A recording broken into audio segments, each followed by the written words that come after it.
नमस्कार। रणभेरी 2022 में आप सभी का बहुत स्वागत है और मैं हूं आपके साथ अमनदीप। तो जिस दिन के लिए देश भर के नेतागण, सियासी दल, राजनीतिक दिग्गज और बड़ी बड़ी तैयारियां करते दिख रहे थे, अपने आप को जनता के सामने झोंक देते हैं, उन्हें लुभाने का, साधने के लिए दावे और वादे करते हैं, वो दिन आज आ गया है। 5 राज्यों के विधानसभा चुनाव की तारीखों का जो ऐलान किया गया है, यूपी, उत्तराखंड, पंजाब, मणिपुर, गोवा में 10 फरवरी से चुनाव होंगे और 10 मार्च को नतीजे आएंगे। कोरोना की बढ़ती रफ्तार के बीच में होने जा रहे चुनाव इलेक्शन कमीशन के लिए बड़ी चुनौती होंगे।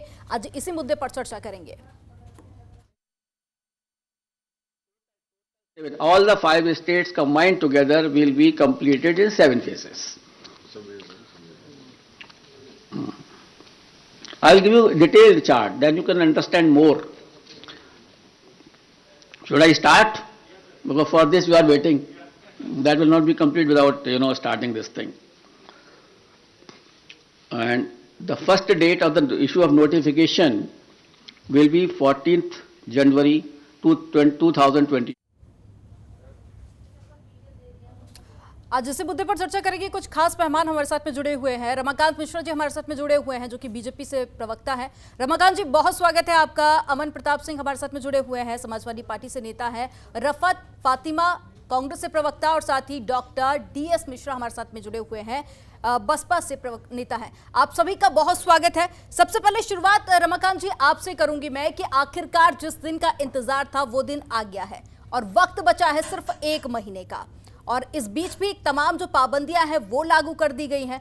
तो कितनी तैयारी आपकी पार्टी की तरफ से देखी गई है? और साथ ही अगर हम बात करें चुनाव आयोग की, तो विपक्ष शुरुआत से लेकर अभी तक कई सारे सवाल खड़े करता रहा है। अब जब पाबंदियां लागू की गई हैं, कुछ घोषणाएं की गई हैं, तो उसको आप कितना अपनी पार्टी के फेवर में देखते हैं?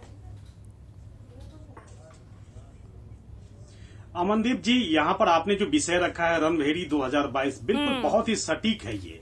और जहां तक बात है, आज चुनाव आयोग द्वारा जो प्रेस कॉन्फ्रेंस किया गया था, मैं उसके प्रेस कॉन्फ्रेंस को सुन रहा था। निश्चित तौर पर बड़े ही विस्तृत तरीके से जो ओमिक्रॉन का जो वेरिएंट अभी देश में जो पांव पसार रहा है, उसमें चुनाव कराना 5 राज्यों में एक बहुत ही चुनौती भरा विषय है, इसमें कोई दो मत नहीं है। लेकिन विस्तृत तरीके से उन्होंने जैसे समझाया है और हर एक पहलू को मंथन करते हुए, चिंतन करते हुए और 7 फेज में चुनाव कराने का जो उन्होंने ये निर्णय लिया है, बहुत ही स्वागत योग्य है, इसमें कोई दो मत नहीं। उत्तर प्रदेश में निश्चित तौर पर 7 चरण में चुनाव होंगे और मणिपुर में 2 चरण में, और जितने भी स्टेट हैं सब में 1-1 चरण में चुनाव होंगे। यहाँ पर जो पोलिंग स्टेशन का जो विस्तृत रूप से इन्होंने किया है, 16% इसमें इंक्रीज किया गया है, चूंकि वेरिएंट है, और एक पोलिंग स्टेशन के ऊपर में 1250 के लगभग मतदाता वहां पर वोट डाल सकेंगे। बहुत ही चुनौतीपूर्ण रहा है, लेकिन इसमें कोई दो मत नहीं। लेकिन जहां तक ये चीज है, जो कि 15 जनवरी तक उन्होंने जो भी रैलियां है, चाहे नुक्कड़ सभा है, चाहे कोई भी हो, केवल डिजिटल माध्यम से, आप वर्चुअल माध्यम से ही आप कर सकते हैं। ये भी बहुत बड़ा स्वागत योग्य है, क्योंकि जिस तरह से वेरिएंट के पांव पसार रहा है, ये महामारी सबके लिए घातक है, न कि केवल एक पार्टी के लिए या पार्टी विशेष के लिए। हमारा जहां तक तैयारी की बात है, निश्चित तौर पर हम एक चीज तो मैं बिल्कुल आपको स्पष्ट रूप से कहना चाहूंगा, चुनौतियां हमारे पास बहुत होते हैं, लेकिन उन चुनौतियों को पार करना ही हम लोगों का, जिस तरह से सेवा ही संगठन है, इस मंत्र को लेकर के, और सबका साथ सबका देश में अभी भी एक बड़ी आबादी ऐसी है जिसके पास में इंटरनेट का एक्सेस नहीं है, तो वहां तक जो तमाम राजनीतिक पार्टियां हैं वो अपनी बात कैसे पहुंचा पाएंगी? आपको नहीं लगता कि ये एक बड़ी चुनौती साबित होगा? बिल्कुल बहुत बड़ी चुनौती है, लेकिन जो डोर टू डोर कैंपेन वाली बात है, यहां पर मैं अमनदीप आपको मैं थोड़ा सा उसके ऊपर में ध्यान आकर्षित करना चाहूंगा। डोर टू डोर कैंपेन में जहां पर 5 व्यक्ति का जो अलाउ किया गया है चुनाव आयोग द्वारा, ये भी एक बहुत बड़ा सार्थक कदम है। और जहां पर हमारी पहुंच वर्चुअल माध्यम से नहीं हो पाएगी, वहां पर डोर टू डोर कैंपेनिंग भी हम कर सकते हैं। और 5 आदमी का जो लिमिट है, उसको मेंटेन करते हुए, चुनाव आयोग की हर एक चीज को मेंटेन करते हुए, उनके शर्तों को मेंटेन करते हुए हम बिल्कुल आगे बढ़ेंगे। और कोई भी चुनौती हो हमारे सामने में, हम उसके वो हर एक बाधा को अमन प्रताप जी, आप बताइए कि आपकी पार्टी कितना ज्यादा संतुष्ट है, क्योंकि चुनाव आयोग को लेकर लगातार समाजवादी पार्टी सवाल उठाती रही है, और आज अखिलेश यादव की जो प्रेस कॉन्फ्रेंस हुई उसके बाद में जो उनकी बातें सामने आई, उसमें भी लगा कि आज भी कहीं ना कहीं नाराजगी बरकरार थी। तो आप लोग घोषणाओं से कितना ज्यादा संतुष्ट है? देखिए, संतुष्टि की बात जहां तक हम लोग कर सकते हैं, चुनाव आयोग ने आज अपना फैसला दे दिया है कि 7 चरणों में उत्तर प्रदेश में चुनाव होगा और 10 तारीख को उसके नतीजे घोषित होंगे। तो हम सभी व्यक्तिगत तौर पे ये बात जानते हैं, उत्तर प्रदेश की जनता भी ये बात जानती है कि भाजपा की जो पिछले 5 साल की सरकार रही है उससे जनता किस तरीके से त्रस्त रह चुकी है, किस तरीके से जनता को परेशान करने का काम करा गया है। और ये मैं बिल्कुल विश्वास के साथ ये बात मैं आज बता देना चाहता हूँ कि आने वाले जो 7 चरण के चुनाव हैं, भारतीय जनता पार्टी उसमें मुंह के बल गिरने जा रही है। और बात जहां तक चुनाव को लेकर संतुष्टि की होती है, अमन प्रताप जी, आपने की पार्टी के मुखिया सवाल खड़े कर रहे हैं कि विपक्षी पार्टियों के लिए ये एक चुनौती भरा कदम हो सकता है क्योंकि संसाधनों की कमी है। आप कह रहे हैं कि बीजेपी मुंह के बल गिरने जा रही है। आपकी पार्टी की तरफ से तो नारा भी दिया जा रहा है कि 10 मार्च बीजेपी साफ, तो ये कैसे होगा? बिल्कुल 10 मार्च बीजेपी साफ, ये जो नारा हमारी पार्टी से दिया गया है, ये वास्तविकता पे हम इस चीज को जमीनी तौर पे इसको साबित करके दिखाएंगे। हमें समय जरूर कम मिला है, लेकिन हम सभी समाजवादी लोग लगातार निरंतर अपने क्षेत्र में, अपने विधानसभा क्षेत्रों में काम करते चले आ रहे हैं निरंतर, और हमारे ग्राउंड पूरी तरीके से मजबूत है क्योंकि भारतीय जनता पार्टी ने विकास के नाम पे सिर्फ उत्तर प्रदेश की जनता को ठगने का काम करा है, उत्तर प्रदेश की जनता को बेवकूफ बनाने का काम करा है। इन्होंने जिस तरीके से 2 लाख नौकरी, 4 लाख नौकरियों का वादा करा था, इन्होंने नौकरी के नाम पे सिर्फ और सिर्फ झुंझुना पकड़ाने का काम करा है। जिस तरीके से इन्होंने बोला था कि मोदी जी आएंगे, 15-15 लाख रुपए सब प्रत्येक व्यक्ति के खाते में जाएंगे, तो इनकी विकास योजनाएं और इनकी बातें, इनके 15 लाख के तो आपको लगता है कि जो वादे भाजपा ने पूरे नहीं किए हैं उसका फायदा समाजवादी पार्टी को मिल सकता है? फातिमा जी आप बताइए। ठीक है, आगे भी मौका दूंगी आपको। फातिमा जी आप बताइए कि कांग्रेस चुनाव आयोग के फैसले को कितना स्वीकार कर रही है, क्योंकि आपने दोनों ही पार्टियों की तरफ से बातें सुनी। बीजेपी जहां इसे स्वागत योग्य बता रही है तो वहीं समाजवादी पार्टी इसको लेकर सवाल खड़े कर रही है। कांग्रेस इसको किस तरह से देखती है?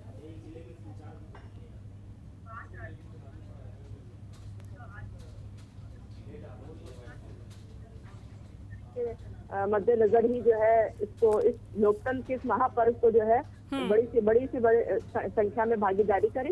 अब जहाँ तक सवाल है, हमें लगता नहीं है इकोबट करने की जरूरत है। संवैधानिक संस्था है चुनाव, बिल्कुल चुनाव आयोग एक संवैधानिक संस्था। हमने और साथ ही हमने जो चुनाव आयोग को लेटर भी लिखा था, सुझाव भी दिया था पार्टी की तरफ से। हम लोग ने पहले ही सुझाव दिए थे कि हम छोटी सभाएं करें, नुक्कड़ सभाएं करें और साथ ही डोर टू डोर कैंपेन करें। तो अभी जो चीजें हैं उसको भी कोविड गाइडलाइन के नजर में देखते हुए हम लोग ये काम करना है कि डोर टू डोर ज्यादा से ज्यादा लोगों से मिले। आज हमने स्टार्टिंग भी कर दी है, हमारी महासचिव प्रियंका गांधी जी ने आज हमारी वर्चुअल संवाद भी हो गया एक पहला।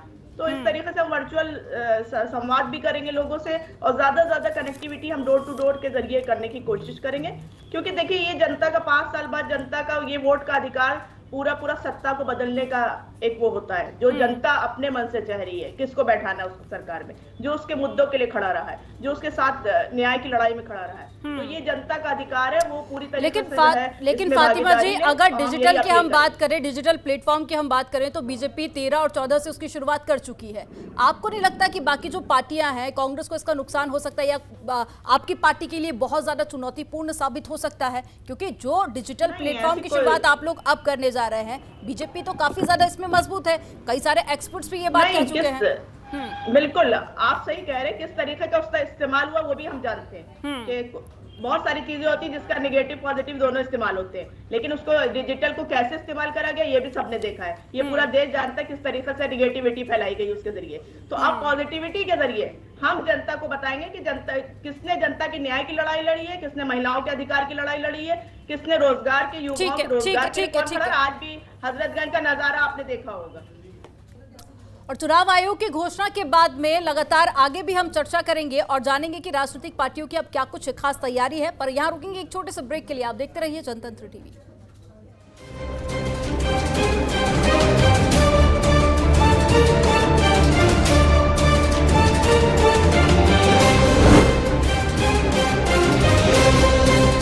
ब्रेक के बाद एक बार फिर से आपका स्वागत है। तो उत्तर प्रदेश में 7 चरण में चुनाव होंगे, तारीखों का ऐलान हो चुका है। सभी राजनीतिक पार्टियों ने अपनी कमर कस ली है और तैयारियों में जुटी हुई है। लेकिन वहीं दूसरी तरफ चुनाव आयोग ने तमाम रैलियों, यात्राओं पर रोक लगा दी है ताकि कोरोना प्रोटोकॉल का पालन किया जा सके। आज इसी मुद्दे पर चर्चा कर रहे हैं, खास मेहमान हमारे साथ में जुड़े हुए हैं। मिश्रा जी, इससे पहले मैं आपका रिएक्शन नहीं ले पाई थी, उसके लिए माफी चाहूंगी, लेकिन बीएसपी की तरफ से तो अभी तक शुरुआत भी नहीं हो पाई थी, उससे पहले ही रैली और यात्राओं पर रोक लगा दी गई।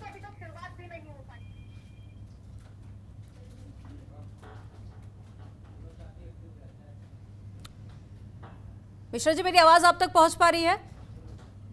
हेलो, हाँ अब आ गई मैडम।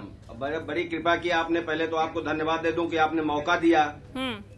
सबसे बड़ी चीज तो आपने मौका दिया। इतने देर के बाद मैं इंतजार कर रहा हूं कि लोग अपनी अपनी छोड़े जा रहे हैं। मैं सबसे पहले चुनाव आयोग को धन्यवाद दूंगा कि उन्होंने देश की जिस तरह से भारतीय जनता पार्टी पैसे को बर्बाद करके और सरकारी तंत्र का दुरुपयोग करके जगह जगह रैलियां कर रही थी, जो उनके हताशा का परिचायक था, आज उस पर ब्रेक लग गया। आज ये देश सुकून में सोएगा कि उत्तर प्रदेश में जिस तरह से पूरे देश के नेता और भारतीय जनता पार्टी के छोटे से बड़े नेता, इवन एक एक छोटे छोटे जिलों में गृह मंत्री से लेकर प्रधानमंत्री तक का दौरा लगातार होता रहा और अरबों अरब रुपए की बर्बादी हुई, आज उस पर विराम लग गया। मैं इसके लिए विशेष रूप से चुनाव आयोग को धन्यवाद देना चाहूंगा।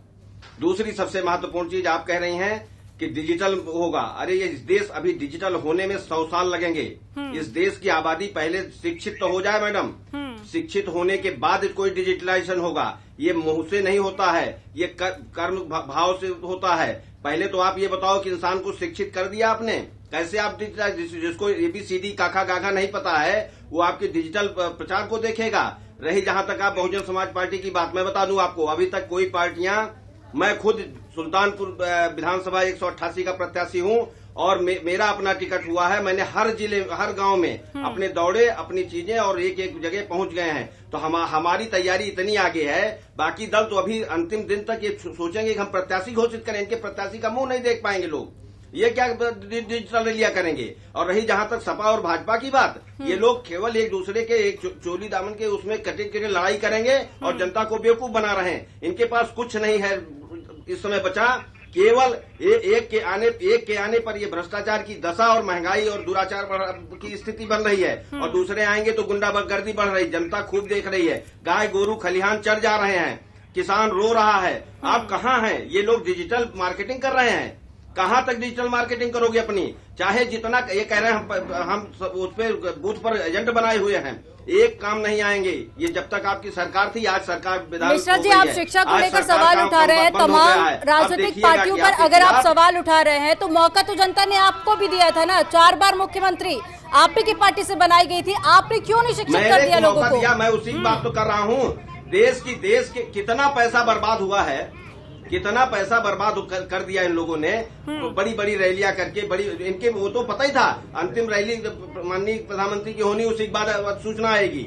ठीक है, लेकिन प्रश्न इस बात का है। जी बोलिए। एक तो सबसे बाद में आप हमको समय देती हैं, ये सबसे बड़ा वो बात है। ऐसा क्यों होता है बताएं आप? आपके किसी तथ्य से हम कम उसमें रखते हैं क्या?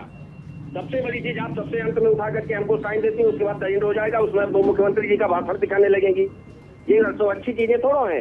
वेरी बेसिक चीज है कि ये उनको डिजिटल रैली दिखाएं। ये एक दलित को के घर कैसे डिजिटल रैली करेंगे? ये कैसे 4 लाख मतदाता, ये कैसे 4 लाख मतदाता, पौने 4 सवा 4 लाख मतदाता में कैसे पहुंच जाएंगे कोई? ये केवल मजाक किया जा रहा है। लेकिन हमारी तैयारी, हमारे प्रत्याशी बहन कुमारी मायावती जी ने इतने पहले इसलिए घोषित कर देते हैं कि हम लोग हर घर हर बूथ के अपने चीजों तक पहुंच जाएं। हमारी तैयारी ऑलरेडी बनी हुई है। हमको न डिजिटल की जरूरत है और न गैदरिंग की जरूरत है। हम डोर टू डोर कैंपेन करके अपने मिश्रा जी, मीडिया से काफी नाराज चल रहे हैं मुझे लगता है आप। अगर जो हमारा जनता से जुड़ी जानकारी है वो तो हमें जनता तक पहुंचानी पड़ेगी ना, यही तो हमारी जिम्मेदारी है। अगर कितने चरणों में इलेक्शन होने हैं, क्या कुछ उस दौरान व्यवस्थाएं की जाएंगी, क्या इंतजाम होगा, वो भी तो जनता तक पहुंचाना मीडिया की ही जिम्मेदारी है ना। वो चुनाव आयोग जाने। देखिए, वो चुनाव आयोग जाने वो क्या करेगा। लेकिन मेरे मतदाता बहुत ही गरीब किस्म के हैं, बहुत ही निचले तबके के हैं, जिनके गांव में अभी भी लाइट नहीं है, तो जिनके घर पे छप्पर पड़ा हुआ है। तो आप ये मानते हैं कि आप बताइए, बीएसपी को डिजिटल प्लेटफॉर्म की जरूरत क्या नहीं ये पड़ेगी? देश के प्रधानमंत्री और प्रदेश के मुख्यमंत्री की जिम्मेदारी नहीं है? क्या ये देश के प्रधानमंत्री मुख्यमंत्री की जिम्मेदारी नहीं है? टूटे टूटे घर और छप्पर को वो दुरुस्त कराएं? नहीं संभव इनसे। इसीलिए बहुजन समाज पार्टी की सरकार आ रही है और हमारी जो तैयारी है, हम लोग बूथ लेवल पर हर जगह हम लोग पहुंच चुके हैं। ठीक है, अमन प्रताप जी कुछ कहना चाह रहे हैं। अमन जी बोलिए। मिश्रा जी, बातें आप अगर अपनी थोड़ी इत्मीनान से बोलेंगे तो वो ज्यादा बेहतर रहेंगी आपकी। आप अगर अपनी आवाज तेज कर लेंगे, अपनी बात को थोड़ा ज्यादा तेजी से बोलेंगे तो आप अपनी गलत बातों को सही साबित नहीं कर पाएंगे, पहली चीज। और दूसरी चीज, आप खुद भारतीय जनता पार्टी की टीम बी बन के काम कर रहे हैं। आज उत्तर प्रदेश चुनाव में आने वाले 2022 के चुनाव में वो भली भांति जनता जानती है कि आप भारतीय जनता पार्टी की टीम भी आप है। वो हर कोई जानता है कि जैसे आपने पिछली बार समाजवादी पार्टी का दामन छोड़ के भारतीय जनता पार्टी का दामन पकड़ने का काम करा था पिछले चुनाव में, और क्या करती है बहन जी? बहन जी के पास और क्या और कोई काम है? आपकी बहन जी आप नहीं, आपने मेरा दामन नहीं थामा था क्या? अभी ठीक है, आपने मेरा दामन नहीं थामा था? क्या हो गया था? रमाकांत जी आप बताइए, रमाकांत जी आप बताइए कि इससे पहले भी पंचायत चुनाव हुए, उसके बाद में हमने अमन जी, मिश्रा जी सुन लीजिए, इससे पहले भी पंचायत के इलेक्शन हुए, उसके बाद में हमने बंगाल का चुनाव भी देखा। कहा गया कि तमाम कोरोना के प्रोटोकॉल का पालन किया जाएगा, रैलियां नहीं होंगी, लेकिन उस दौरान भी हमने देखा कि भारी भीड़ इकट्ठा हुई। अब ऐसा दोबारा ना हो, इसको लेकर क्या कुछ विशेष इंतजाम होंगे? पार्टी ने एक प्रोपेगेंडा। देखिए अमनदीप जी, यहाँ पर बिल्कुल मैं स्पष्ट करना चाहूंगा, जो कि यहाँ पर चुनाव आयोग द्वारा 900 ऑब्जर्वर लगाए गए हैं, 900 पर्यवेक्षक लगाए गए हैं। निश्चित रूप से ये पूरी तरह से उसी चीज को ऑब्जर्व करेगा जो कहाँ पर किस चीज का दुरुपयोग हो रहा है, नहीं हो रहा है, कौन रैली कर रहा है, नहीं कर रहा है। देखिए चुनाव आयोग ने जो घोषणा करी है, चुनाव आयोग ने जो भी शर्तें रखी है, हम सब पार्टियों की जिम्मेदारी है जो उन सब का पालन करना चाहिए। और जहां तक बात है, बहुजन समाजवादी पार्टी अभी कह रही थी जो कि सरकारी मशीनरी का दुरुपयोग या जो पैसे का दुरुपयोग हो रहा था, मैं कह रहा हूं। ठीक है, फातिमा जी कुछ कहना चाह रही है। फातिमा जी, रमाकांत जी ने कहा कि ये विपक्षी पार्टियों की भी जिम्मेदारी बन जाती है, तो आपकी पार्टी की तरफ से क्या कुछ कोशिश रहेगी? लेकिन अभी हम आपको ताजा उदाहरण बता रहे हैं कि अभी आचार संहिता लागू हो चुकी है, लेकिन उसका दुरुपयोग भी शुरू हो गया है। अभी बाइक रैली मेरे घर के पास से निकली है भाजपा की, तो सबसे ज्यादा अगर संवैधानिक संस्थाओं को कोई नुकसान पहुंचाता है तो सबसे ज्यादा भाजपा ने पहुंचाया है उसकी बात ना मानने का। तो पालन तो सबको मिलजुल के करना होता है ना, किसी एक को नहीं। तो जिस तरीके से ये कहते हैं तो करते कुछ और है, कहते कुछ और है। अभी मेरे घर के पास से बाइक रैली निकली है, तो क्या ये चुनाव आयोग ने घोषणा करी उसका वो हुआ, पालन हुआ, नहीं हुआ, नहीं हो रहा है? तो ये चीजें कैसे घोषणा की है, अभी बहुतों को पता नहीं होगा चुनाव आयोग ने क्या क्या शर्तें रखी है, अभी बहुतों को पता नहीं होगा, इसीलिए बाइक रैली निकल गई होगी। मैं ये कह रहा हूँ जो कि हर एक राजनीतिक पार्टी की जिम्मेदारी बन जाती है, जब चुनाव आयोग द्वारा जो भी शर्तें रखी गई है उन सब का पालन होना चाहिए, उन सब का पालन होना चाहिए। कहने के हिसाब से जिम्मेदार व्यक्ति आपके काम नहीं करता है, कोई भी जिम्मेदार आपको पता हो गया है, कोई भी जनसभा करता है जिम्मेदार व्यक्ति करता है, ऐसे तो कोई रैली नहीं निकाल लेता ना। लेकिन नहीं, आपके पार्टी में उल्लंघन होने की एक आदत बनी हुई है, परंपरा बना दी गई है। ठीक है फातिमा जी, ये बताइए कि कांग्रेस की तरफ से क्या कुछ कोशिशें रहेंगी, क्योंकि देखिए विपक्षी पार्टियों की भी उसमें मूलभूत रोल एक तरह से कह सकते हैं हम कि अगर सत्ता पक्ष पर हम सवाल उठा रहे हैं तो विपक्ष पर भी सवाल उठते हैं। देखिए हमने बताया ना, हम तो शुरू से ही कह रहे हैं, हम तो लगातार कोविड के जब देखिए जान सबसे सर्वोपरि है किसी भी व्यक्ति की। जब जान बचेगी तभी हम वोट डालने जाएंगे, लेकिन जिसके जान ही नहीं बचेगी तो ठीक है। मिश्रा जी कुछ कहना चाह रहे हैं? मिश्रा जी एक आखिरी कमेंट आपका, समय की कमी है मेरे पास में। देखिए चुनाव आयोग के चीजों का बिल्कुल अच्छा सा अनुपालन होना चाहिए। जो भी दल इसका उल्लंघन करता है उस पर सख्त कार्रवाई होनी चाहिए। क्योंकि कोविड इस देश की जान माल का बहुत बड़ा नुकसान कर चुका है इसके पहले के चुनाव में, और इस बार बहुत ही ज्यादा संगीन रूप में इसको लागू होना चाहिए। नियम, कड़े नियम होने चाहिए। बिल्कुल मैं तो कह रहा हूँ जितना सख्त नियम हो सके उतना नियम लागू हो। बस इतना एक शब्द है कि चुनाव आयोग और कोविड नियमों का अनुपालन बहुत ही अच्छी तरीके से होना चाहिए। वाकई में ये बहुत ज्यादा जरूरी हो जाता है, क्योंकि पहले और दूसरे चरण में हम देख चुके हैं कोरोना के फेज में कि कई सारे लोगों की जान गई है, और अब ऐसे में बहुत जरूरी हो जाता है कि आने वाले दिनों में कोरोना का खतरा और ना फैले। हमारे साथ में जुड़ने के लिए आप सभी का बहुत शुक्रिया। तो तमाम राजनीतिक पार्टियां ये दावे और वादे कर रही हैं कि आने वाले दिनों में इलेक्शन के वक्त उनकी पार्टी की तरफ से ये कोशिश होगी कि किसी भी तरह की कोरोना प्रोटोकॉल का उल्लंघन ना किया जाए। लेकिन ये देखना काफी ज्यादा अहम होगा कि जब आने वाले दिनों में चुनावी तैयारियां होंगी और जन जन तक जब नेता पहुंचेंगे तो कोरोना प्रोटोकॉल का कितना पालन होता है। फिलहाल इस डिबेट में इतना ही। आप देखते रहिए जनतंत्र TV.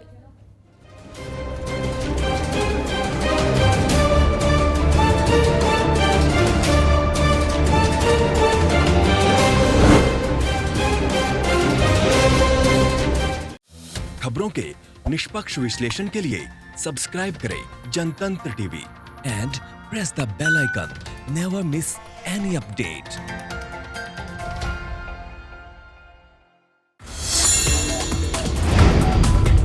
Download the Janatantra TV app, available on Google Play and App Store. Download it now.